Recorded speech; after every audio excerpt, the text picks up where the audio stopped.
guys, welcome back to another episode of Mike's DVDs and Blu-rays.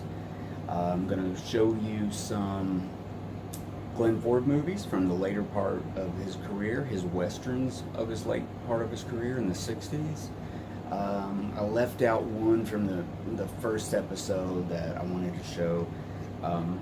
This is one that I thought was pretty good. It's not ranked among great film lists of the greatest westerns and stuff, but it's a movie called Lust for Gold. I personally think it's really good. Actually, me and my wife both watched this. And, you know, she rarely watches older movies with me. I mean, she does, but she doesn't. She started watching this. She really liked it. I believe this came out in 1949, and it's a movie directed by S. Sylvan Simon. It stars the very good Ida Lupino as the woman interest in this movie. Also stars Gabe Young and has a part of the great Edgar Buchanan, who would go on later to be, I think, Mr. Ziffel on Green Acres, I believe, or the storekeeper or something. It's a very recognizable face, but he's been in a lot of great westerns back in the day. Edgar Buchanan. But anyways, I left this off. It's a great movie. Takes place during the gold mining time. This is a town that's surrounded by like gold mining claims and mines, and everybody's getting rich and stuff.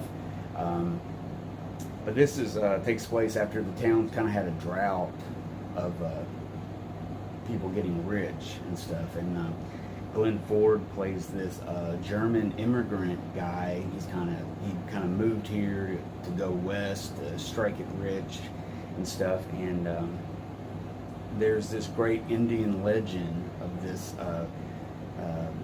mine of gold. It's like a big piece of gold in this area, so it's like loaded with gold. It's like a legend, and kind of tells you. Kind of starts off with a guy, the grandson of him. He's like, I got this treasure map. I'm trying to find my grandpa's mine that he bought or he had got, and they're kind of back and forth. It kind of tells flashbacks and stuff, and it's really good. So anyways, he gets this mine. He starts getting little pieces of gold, and all of a sudden Ida Lupino is kind of an opportunist. So her and her husband's trying to scam Glenn Ford. It's like, give me the money, do this, and I'll marry you. And then they're going to just take all his money and stuff. But she actually falls in love with him, which is probably what interests my wife, the love story part, which is really good, actually. And he does this. He kind of overhears them at one point, catches on, and it goes from there. But it's a really interesting movie. I didn't think it would go the way it went. Like, it started out, and I thought it was pretty basic, pretty standard for the time, a movie. But it wasn't. It was really good. It took some turns and stuff. It's by no means one of the greatest movies ever made, but I would say it's definitely a good 3.5-star movie, 3-star movie out of 5. I liked it a lot. I left this off out of the first episode, so I just wanted that. It's called Lust for Gold. It's really pretty good. So I'm going to show some movies that Glenn Ford made at MGM in the late 60s. I'm going to show you a trio of movies he made in 67, 68, and 69. And there are some really decent, later movies, westerns, First movie I want to show you, it's called The Last Chance, or Challenge, I'm sorry, The Last Challenge. This came out in 1967. It co-stars Angie Dickinson and Chad Everett. It's directed by Richard Thorpe, who was a famous MGM director, and this was his last feature he made. And he had a accumulated like 100 movies under his belt or something. Like he made the most movies at MGM or something like that. It was like 150 or something. It was in the hundreds. And so this was his last movie. Richard Thorpe, he directed this. And this movie, basically is a, Ford is a sheriff. Ford and the Everett, Chad Everett character, aim to let their guns do the talking and stuff, and it's kind of a western adventure. It's kind of a challenge between the older gunfighter and the younger gunfighter, and blah blah blah. Pretty decent. I mean, Glenn Ford was really good in it. He just has a very relaxing charm about him. Even if the movie sucks all around him, he has something going for him. So I mean, he pretty much makes the movie. Angie Dickinson was really good as his wife in it. I wouldn't rate this the highest Glenn Ford movie, but pretty good, pretty cutting edge for the time of just the story, how it kind of changed around and had some pretty interesting things though. But very charming movie. Glenn Ford is really good in it. So yeah, the Last Challenge. I know that didn't really help you guys a lot. Me trying to describe this movie to a T, but it was a really good movie, I thought. But I've also seen a ton of Glenn Ford movies, so when I see one that's not so great, I get something out of Glenn Ford's performance no matter what, because it's kind of like he's got a certain charisma, about it. So anyways, next up, it's called The Day of the Evil Gun. This came out in 1968, directed by Jerry Thorpe. No relation to Richard Thorpe, I don't believe. But co-stars Arthur Kennedy and Dean Jagger. The legendary character actor Paul Fix is in it. I think he plays the medicine cart, or the cart guy. He has kind of like a traveling general store in this little wagon. He's kind of not right in the head. But yeah, it's a great movie. Arthur Kennedy, who's been in a lot of movies, a lot of westerns and stuff. He's got a very distinctive voice too. It's one of those actors, like, you remember his voice, but you might not know his name. It's kind of like that. But Arthur Kennedy's been in a lot of movies. He's really good in it. Basically, Glenn Ford had went off for 2 years. Nobody knows what he was doing. Was he in jail? Was he just out being a gunfighter, doing stuff? But anyways, he returns home, and this takes place in kind of a remote, kind of Mexican border town type of place. It's got a really nice location that it was filmed in. But anyways, he returns home to find that his wife and 2 daughters are gone. They were captured by I believe the Apache Indians. And but when he got home, he was met by by the Arthur Kennedy character, who actually married her, because they all thought Glenn Ford was dead, and so he's the new husband and then the old husband.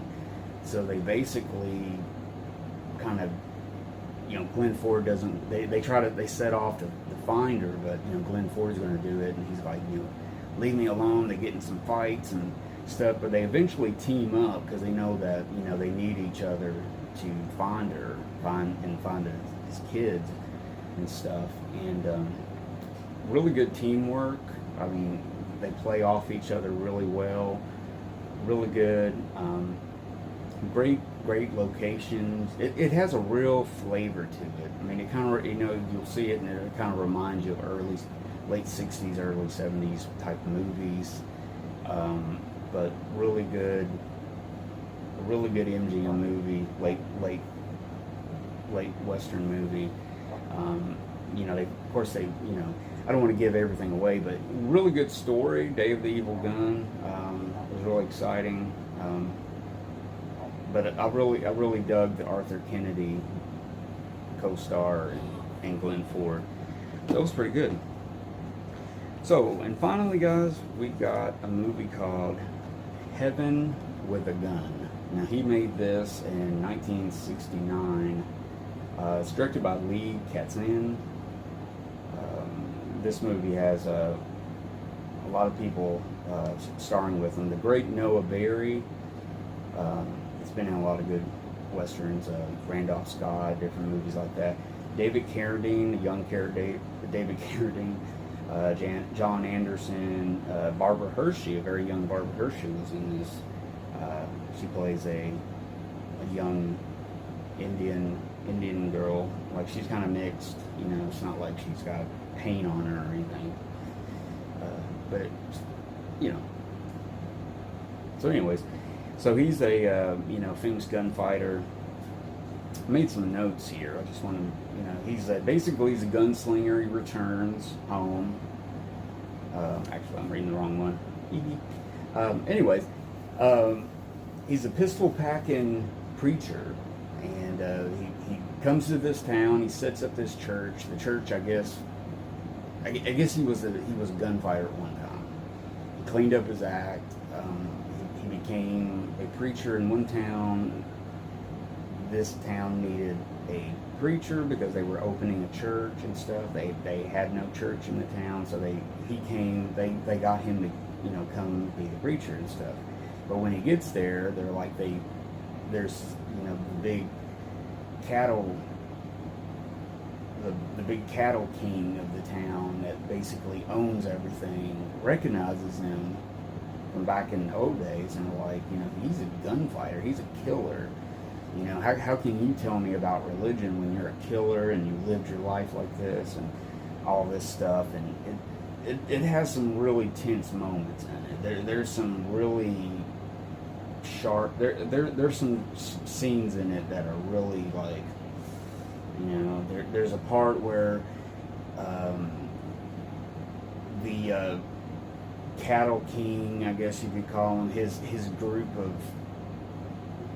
cowboys, his crew, I guess you could call him, that does his dirty work for him, basically got this one sheep herder guy that they're trying to get rid of these sheep herders from taking their land and blah blah blah. And there's a scene where he's like takes sheep shears, the shears, real sharp things that you take wool off with, and he was like cutting the guy's hair, and he's all bleeding and pretty gory. I mean, it's pretty gory and stuff. I was actually shocked that I was like, wow.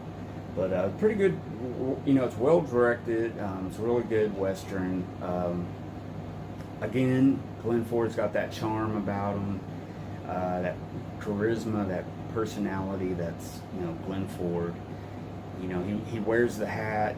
In these past three movies, he wears the same hat and the same tan jacket coat thing, Western coat. So he's very, he just he fits well in it, he's authentic somehow.